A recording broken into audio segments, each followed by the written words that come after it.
Après un infarctus du myocarde, une fois qu'on a mis en place la prothèse, le patient reçoit bien sûr des médicaments, mais les mesures hygiéno-diététiques sont capitales. Il faut absolument éviter que le patient refasse une autre lésion sur une autre artère. Pour cela, il faut absolument lutter contre les facteurs de risque. Alors les facteurs de risque sont nombreux. Le cholestérol, le diabète, l'hypertension, le tabac, l'âge, les antécédents familiaux. Certains facteurs de risque ne sont pas modifiables. Le fait d'être un homme, le fait de vieillir, les antécédents familiaux. D'autres sont modifiables, notamment l'alimentation et l'hygiène de vie. La deuxième notion qu'il faut connaître, c'est que les facteurs de risque ne s'additionnent pas. Ça se multiplie, c'est logarithmique. Quelqu'un qui a 58 ans, qui a de l'hypertension, qui a du diabète et qui fume, ce n'est pas plus 4, c'est plutôt x 30 son risque coronarien. C'est intéressant de savoir cela puisque la réciproque est vraie.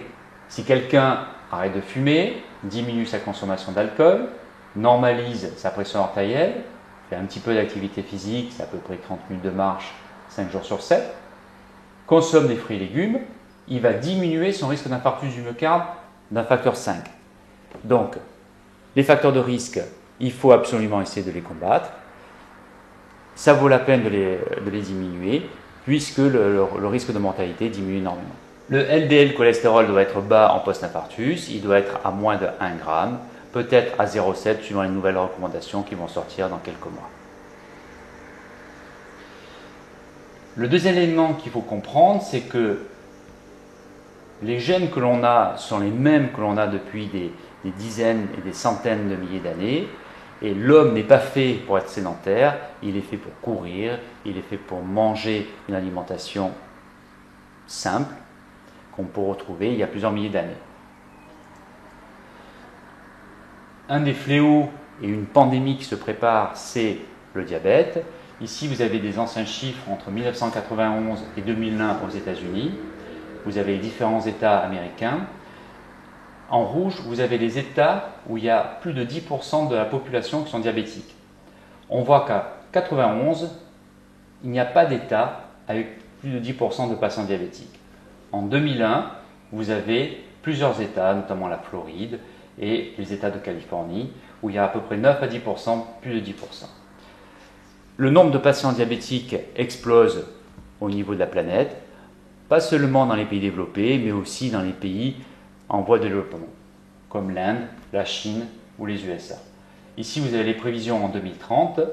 L'Inde va passer de 31 millions de patients diabétiques à 79 millions, la Chine de 20 millions à 42 millions, les USA de 17 millions à 30 millions. Ici, vous avez la prévalence du diabète de 171 millions en 2000 à plus de 366 millions en 2030. Pourquoi on se préoccupe autant du diabète? C'est que la façon de mourir diabétique, c'est les maladies cardiovasculaires, c'est l'infarctus du myocarde. Ce qu'il faut savoir, c'est qu'en Europe, actuellement, toutes les 2 minutes, à cause du diabète, il y a un AVC. Toutes les 4 minutes, il y a un infarctus du myocarde. Toutes les 4 minutes, il y a une amputation. Toutes les 12 minutes, il y a une perte du rein, une insuffisance rénale. Toutes les 18 minutes, il y a une cécité. Ça va devenir la première cause de cécité dans les pays industrialisés. Et puis ce qui se prépare est vraiment incroyable. L'obésité des enfants n'existait pas auparavant. Elle est en train d'exploser dans tous ces pays.